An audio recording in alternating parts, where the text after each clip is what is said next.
คนแค่นั้น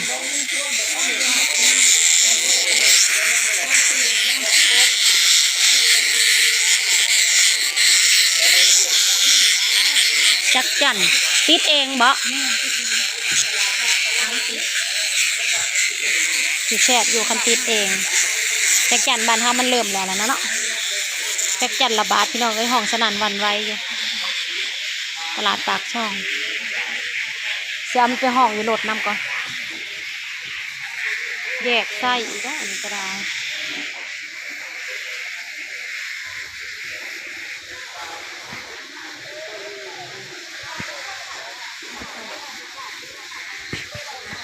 15พี่น้องเลาะเบิ่งแนวกินคนเด้อ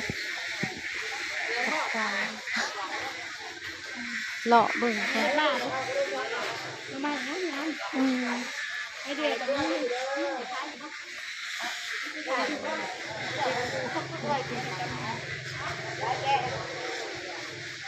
ของกินใช่ไหมมีแต่แนวเป็นตาแสบเถอะพี่น้องในทางนี้หักได้แต่ก็อีหยังปะพอแหละ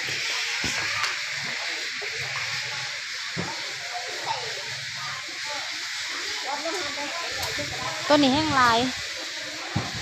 ห้องสนั่นน่าสิแล่จังเลยพี่น้องเข้าตลาดบางอย่างในกระถางน้อยหนึ่งรวมลาบซื้ออัน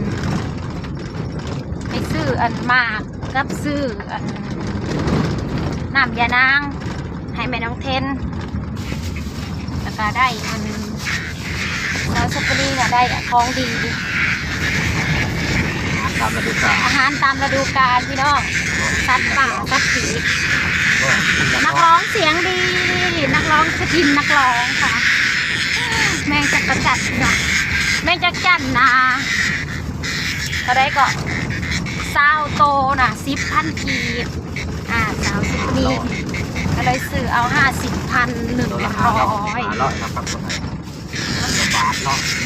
คือเอา100 โตบ้านเท่ากัน100 ต่อ 100 ต่อ 100ตัวละบาท100 ต่อ 100นั่นเถอะมันลาย100 ต่อ 100ซาว100 ก็100ซาวโตแต่สมุนนี้มันยังอึดมันหัวปีมันบ่มีพี่น้องบ่ทันมีเลยบ้านเฮานะมี100 โตจ้ะ100 ตัวจะมาสู่ไม่ใหญ่แก้ว50,000 กีบพอซื้อค่ะพอซื้อคันเอาไปติดเวิร์ดมือนี่ก็จักสิได้บ่บุบ้านเฮานะได้ยินแต่เสียงติดอยู่ติดต่างมันบ่มีสำนักโตมันนั่นมันมีแต่เสียงมันน่าหกวะต้องไปจะไปซื้อตังตินี่เราคิดขึ้นมาเนาะไปซื้อเอาตังไปซื้อตังมาติดเพื่อเขาจะเปิดกระโตมันคือโตบ้านเฮาเขาติดตังเขา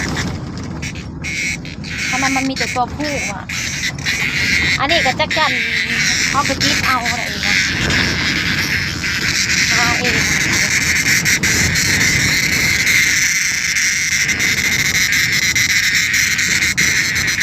ของดีขนาดนี้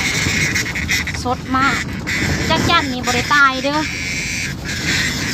เอาเข้าตู้ไว้เข้าตู้เย็นไว้เนาะมันก็เงียบเนาะมันแล้วเอาออกมามันฝังปืนมันก็จะคืนโตจักจั่นมากก็ขี่นำเซยบอผู้ซ้อนกระดาษบุกเอาลูกเต่าเมื่อนี้เขาก็สิมากินต่อพี่เนาะสาวชุบนี่แหละค่ะปากซองข้าวเดียว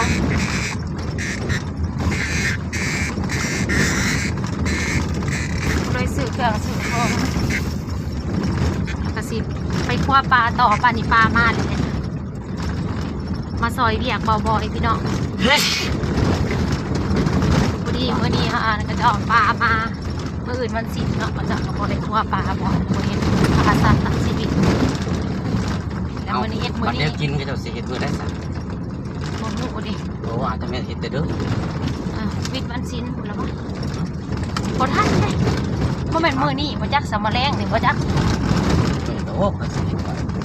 ถ้าว่ามีจับน้องเอามืออื่นไม่ได้เห็นอย่างมันศิลป์นะคะมันศิลป์ตีมืออื่น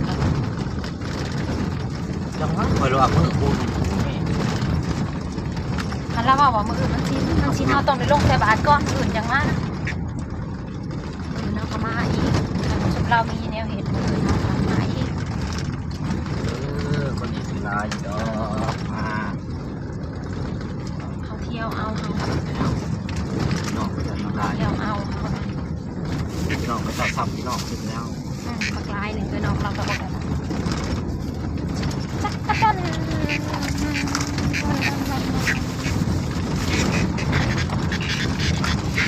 ไก่ทอดนะโอเคไปเบิ่งตอนเพื่อนงานเลยว่ามีตอนแรกเนี่ยเขาเสียดยังแน่ไปเบิ่งเพื่อนงานต่อมาหอดเทือนเลยพี่น้องเอ้ยมาแต่ตลาดแล้วก็มาแต่บ้านบ่อยๆเลยป้าดวันนี้ตะวันกินข้าวจะมาจบแท้ที่โตหัวชาหนูกินหน่อยเดียวเนี่ยแม่เขานะสบายดีปะลุงก่อนลุกไปไว้อยากกินตัวนี้คือดำแต่ตะวันน้องไก่เจ้านะแสดงว่าน้องไก่ดำกินใส่ข้าวสบายดีปะลุงก่อนไหม สบายดีปะลุงไว้ถูกป่ะคนกินไว้หน่อคนอยากกันได้หน่ะ ป้าบอกเงินหายได้ เพื่อให้กูหน่อย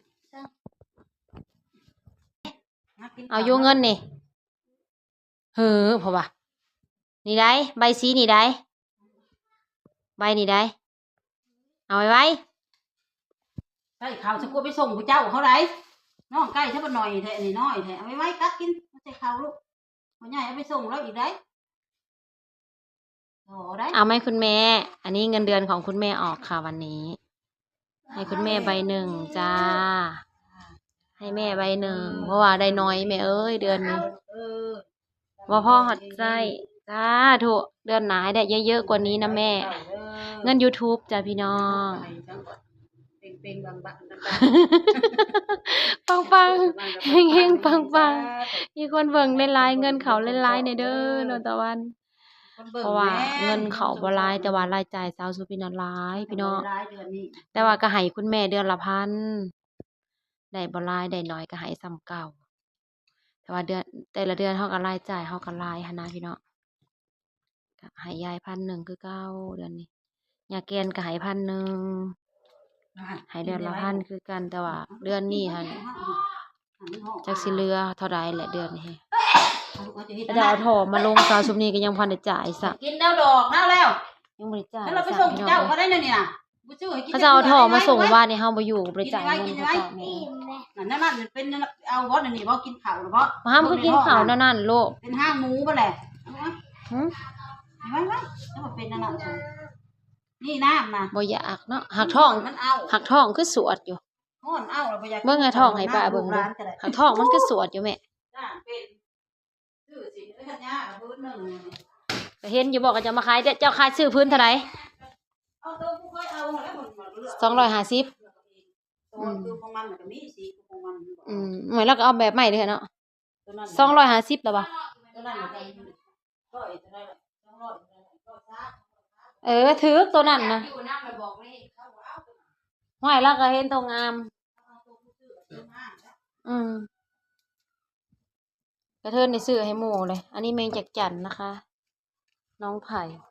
ไปตลาดก็ซื้อเมงจากจันทน์มา สบายดีจ้า แล้วน้องฝ้าดิ น้องฝ้าเขาห้องน้ำอาบน้ ฮะผู้ดีได้เงินคืนมานี่ลูกหาย1,000อันนี้เอาทำไมเอาสีทองแม่คือบ่งามซ้ำเฮาใส่สมมาหญ้าสะไผเนาะว่างหาสีแดงๆนั่นนะงาม ำโบชีหมวกงาม มีสีม่วงก็มีตัวนึงก็เอา ก็งามอยู่มันคือผู้สาวนี่แม่ตัวนี้นะยายสมอคือสินผู้สาวแท้ไผอันแทกเบิ่งดูไผน่ะมันคือ บ่คือเขาลงแบบ ปิ่นมาดู เอาขึ้นเทิง บ่เห็นมันมืดกล้องหนูก็ไม่ค่อยดีเท่าไหร่น่ะไม่เห็นความงามเลย สาวต้องซื้อว่าไม่ใหม่ผู้เฒ่าง ามมันแหละเรียบดีเขามีพื้นหนึ่งเรียบแบบนี้สีเรียบ เอาไปเป็นญาติที่ใดจ้ะ อันสินพนักงานเขานะมีแต่แนวนี้แหละจะคือบ่เอาออกแดงๆซะ โลกเป็นสี แบบได้จากตัวจะ มันมีแต่แดงหลายเลยเด้